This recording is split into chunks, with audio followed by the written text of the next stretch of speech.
കൊട്ടിയൂർ മഹാദേവ് ക്ഷേത്രത്തിന്റെ ഐതിഹ്യം നിങ്ങൾക്കറിയാമോ? കണ്ണൂർ ജില്ലയിലെ കൊട്ടിയൂർ ഗ്രാമത്തിലാണ് ഈ ക്ഷേത്രം സ്ഥിതി ചെയ്യുന്നത്. ബാവലിപ്പുഴയുടെ തീരത്തുള്ള ഈ നാടിനെ ദക്ഷിണകാശി എന്ന പേരിലും വിശേഷിപ്പിക്കാറുണ്ട്.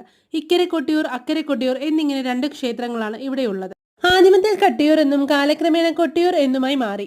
ദക്ഷിയാഗം നടന്ന സ്ഥലമാണ് കൊട്ടിയൂർ എന്നാണ് വിശ്വാസം. പരമശിവനെ സതീദേവി വിവാഹം ചെയ്തതിൽ ഇഷ്ടപ്പെടാത്ത ദേവിയുടെ പിതാവ് ദക്ഷയാഗത്തിൽ 14 ലോകത്തെ മഹാദേവനെ ഒഴികെ മറ്റെല്ലാവരെയും യാഗത്തിൽ ക്ഷണിച്ചില്ലെങ്കിലും പിതാവിന്റെ യാഗത്തിൽ ദേവിയും പോയി. അവിടെ വെച്ച് ശിവനെ ദക്ഷൻ അവഹേളിക്കുകയുണ്ടായി. ഇതിൽ ദുഃഖിതയായ ദേവി യാഗാഗ്നിയിൽ ചാടി ജീവനൊടുക്കി. ദേവിയുടെ വിയോഗമറിഞ്ഞ മഹാദേവൻ കോപാകുലനായി ജട പറിച്ചെടുത്ത് നിലത്തടിച്ച് താണ്ഡവമാടി.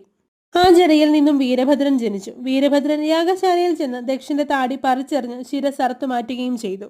മൂലോകങ്ങളുടെയും അഭ്യർത്ഥന പ്രകാരം ദക്ഷനെ പുനർജീവിപ്പിച്ച് യാഗം പൂർത്തിയാക്കി. ശേഷം ശിവൻ തപസ്സനുഷ്ഠിക്കാനായി കൈലാസത്തിലേക്ക് പോയി. പിന്നീട് കൊടും വനമായി തീർന്ന യാഗസ്ഥലം കുറിച്യരുടെ വാസസ്ഥലമായി. ഒരു കുറിച്യ യുവാവ് അമ്പിനെ മൂർച്ച കൂട്ടാൻ ഒരു കല്ലിൽ ഉരയ്ക്കുകയും കല്ലിൽ നിന്നും രക്തം വരികയും ചെയ്തു. ഇതറിഞ്ഞെത്തിയ പടിഞ്ഞീറ്റ് നമ്പൂതിരി കൂവയിലയിൽ കലശമാടിയത്രേ. വൈശാഖ ഉത്സവം ആരംഭിച്ച ക്ഷേത്രത്തിൽ ഇന്നും കാണുന്ന ചിട്ടകൾ ഉണ്ടാക്കിയത് ശങ്കരാചാര്യർ ആണെന്ന് കരുതുന്നു. അക്കരെ കൊട്ടിയൂർ ക്ഷേത്രത്തിൽ ശിവലിംഗം സ്വയംഭൂ ആണെന്ന് വിശ്വസിക്കുന്നു. തിരുവഞ്ചിറ എന്നുപേരുള്ള വലിയൊരു തടാകത്തിന്റെ മധ്യത്തിലുള്ള മണിത്തറയിലാണ് ശിവലിംഗമുള്ളത്.